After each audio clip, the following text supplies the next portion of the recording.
Hi there, it's Linda here. Thanks for joining me today as I play along with these goodies you can see here from Happy Little Stampers. I'm using the Wish You Were Here stamp set, and first of all, for my first card, I'm lining up my images, deciding where I want them. I'm going to have one card where the images are lined up straight, and the second card they will be positioned more haphazardly on the background. So this one I want them all to be straight up and down, so I'm just working out where I want each image to go,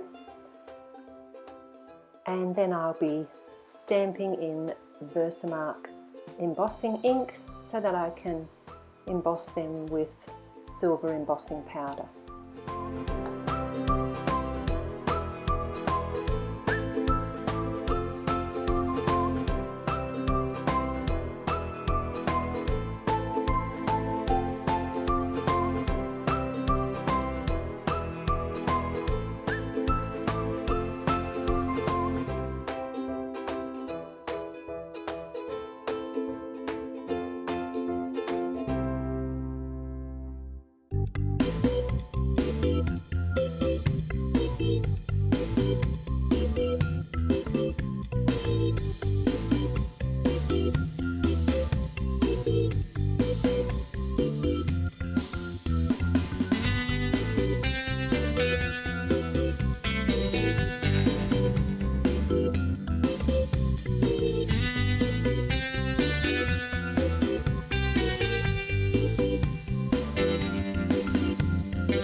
Now, as you can see, I've added my Ranger silver embossing powder, which I really do love. It's a great colour, and little stray bits of embossing powder have clung on to the card, even though I did use my embossing buddy, the little powder bag. So a nice clean paintbrush is very useful for just getting in around those little spots where embossing powder is clinging on. Grab out my heat tool and getting all that embossing powder melted.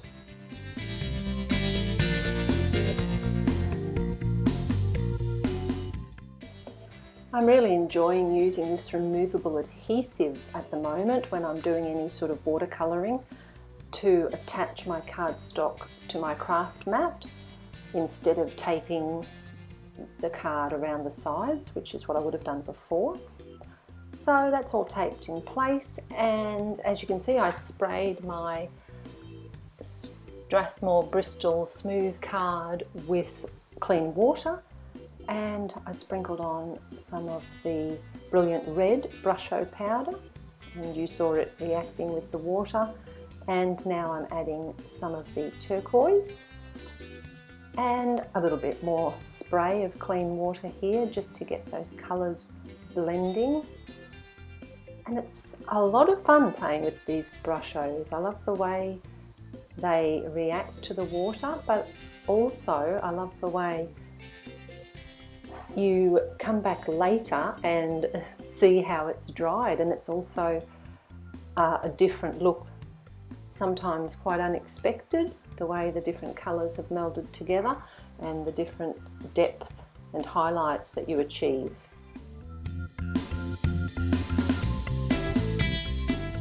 I've allowed the piece to dry overnight, as you can see here, and I made a second one with the images at different angles and a couple of sentiments stamped on it as well.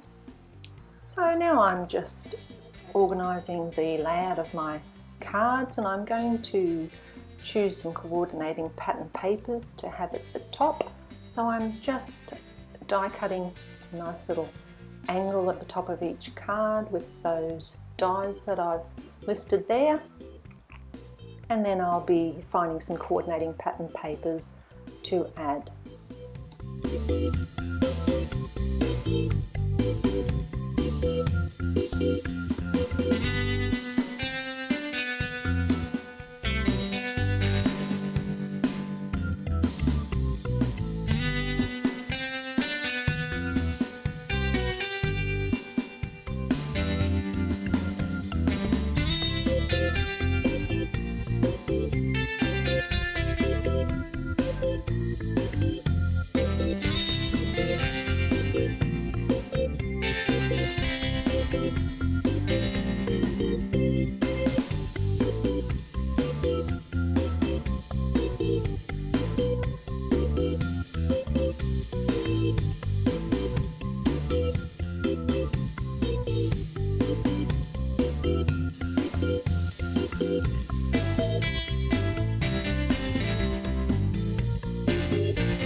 Right, now my orange card has its sentiment all sorted out already, but I hadn't added anything to the blue one, so I've taken the little Bon Voyage sentiment out of the stamp set, and I want to put it at an angle at the top there, as you can see along that die cut edge.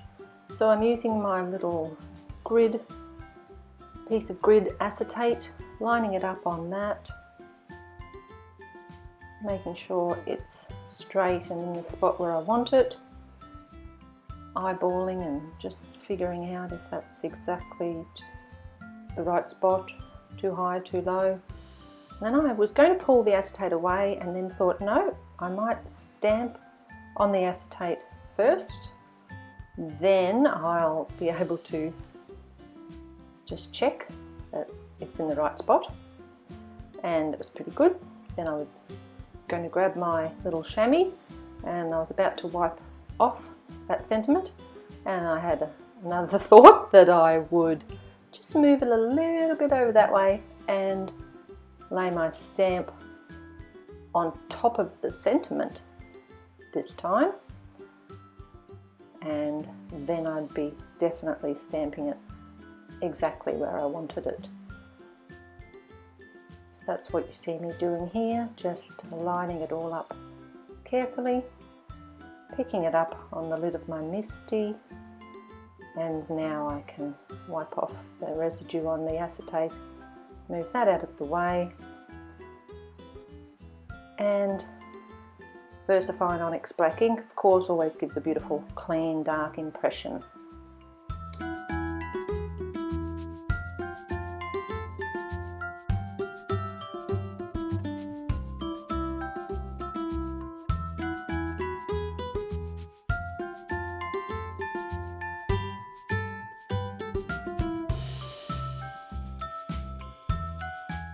And a finishing touch is again some Nuvo crystal drops, and you'll see me adding them in a triangular formation. Again, that is just to move the eye around the card, so I place the drops where you might find the points of a triangle. Using the Neptune, again on the orange card, and the beautiful Sherbert pink colour.